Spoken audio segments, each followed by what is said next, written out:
गीता का उपदेश है कि किसी से भी ज्यादा मोह नहीं करना चाहिए। जिससे भी आप सबसे ज्यादा मोह लगाओगे, देखना वही आपको सबसे ज्यादा भी रुलाएगा। मोह की वजह से ही आप किसी के पीछे मरते रहते हैं। मोह की वजह से ही आपको कई बार अपमान भी सहना पड़ता है और कई लोगों को मोह की वजह से ही अपना अपमान दिखता ही नहीं कि सामने वाला मेरी इज्जत तक नहीं कर रहा और मैं इसके पीछे मरा जा रहा हूँ। वो आपकी आंखों पर ऐसी पट्टी लगा देता है कि आपको सच व झूठ दिखाई ही नहीं देता।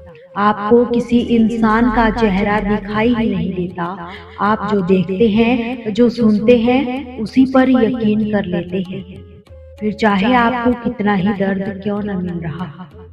किसी को अच्छे से समझना चाहते हो तो उसके लिए यही बेहतर है कि आप उसके मुंह से जल्द बाहर आ जाए।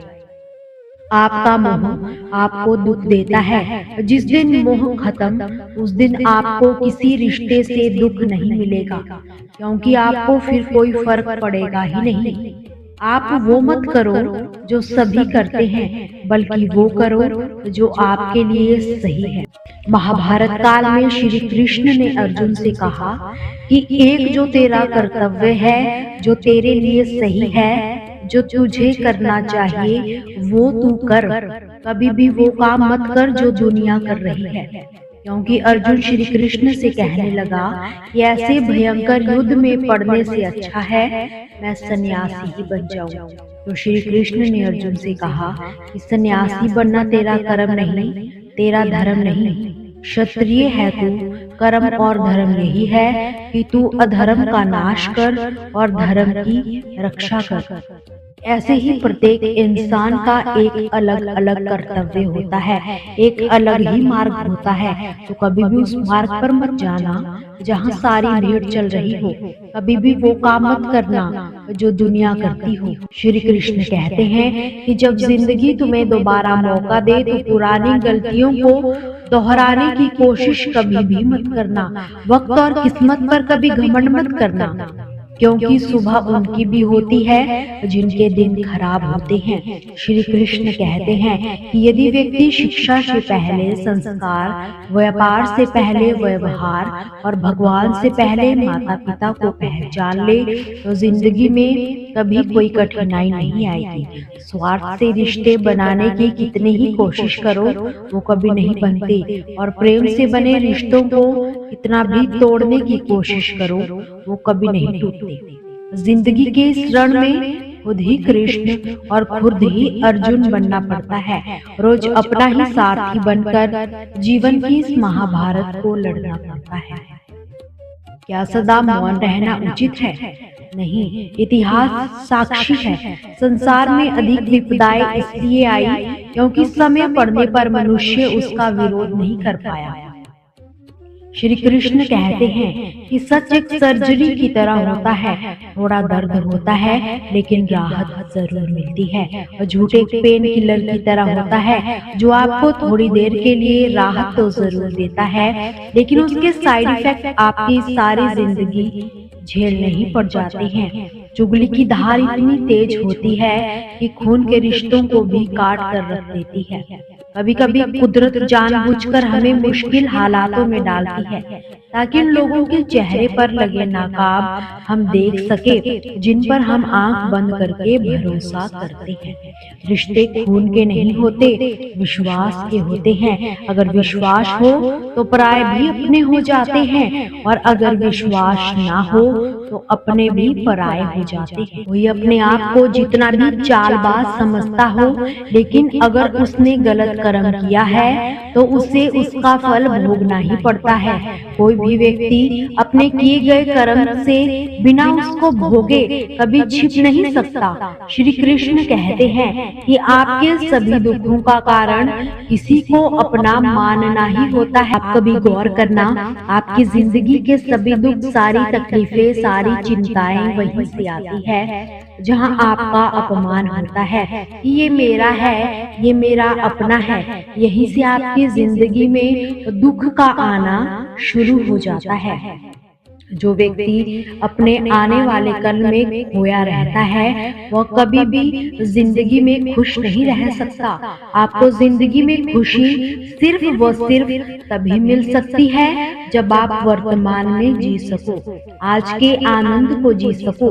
बीते हुए कल व आने वाले कल का कोई वास्तविक अस्तित्व नहीं होता, वो सिर्फ आपकी बुद्धि व आपके विचारों में ही होता है। उससे सिर्फ आप अपने मन व बुद्धि के अंदर जीते हैं। उसकी कोई वास्तविकता इतनी नहीं होती, लेकिन जिसे आप वास्तविकता में जीते हैं वो आपका चल रहा पल होता है, आपका आज होता है। अगर आप अपने मन व बुद्धि को अपने भूत व भविष्य काल में रखोगे तो याद रखना आप कभी भी खुश नहीं रह पाओगे।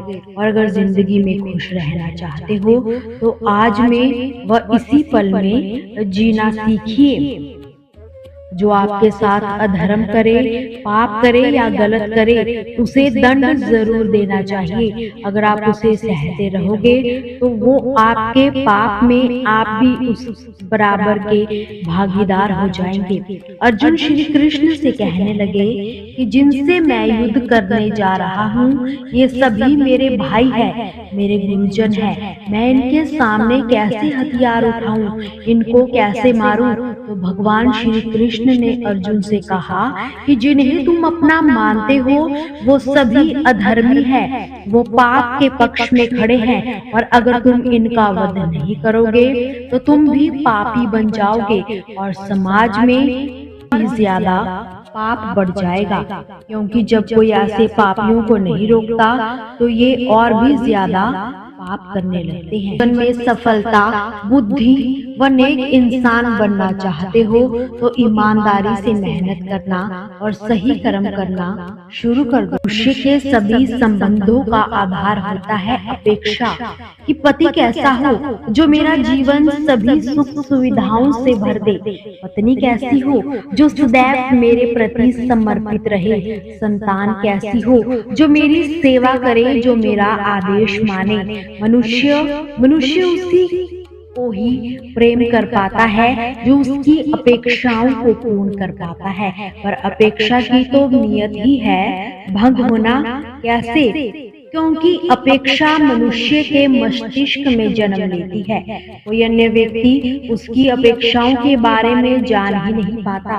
पूर्ण करने की प्रमाणित इच्छा हो तब भी मनुष्य किसी की अपेक्षाओं को पूर्ण नहीं कर पाता और वहां से जन्म लेता है संघर्ष।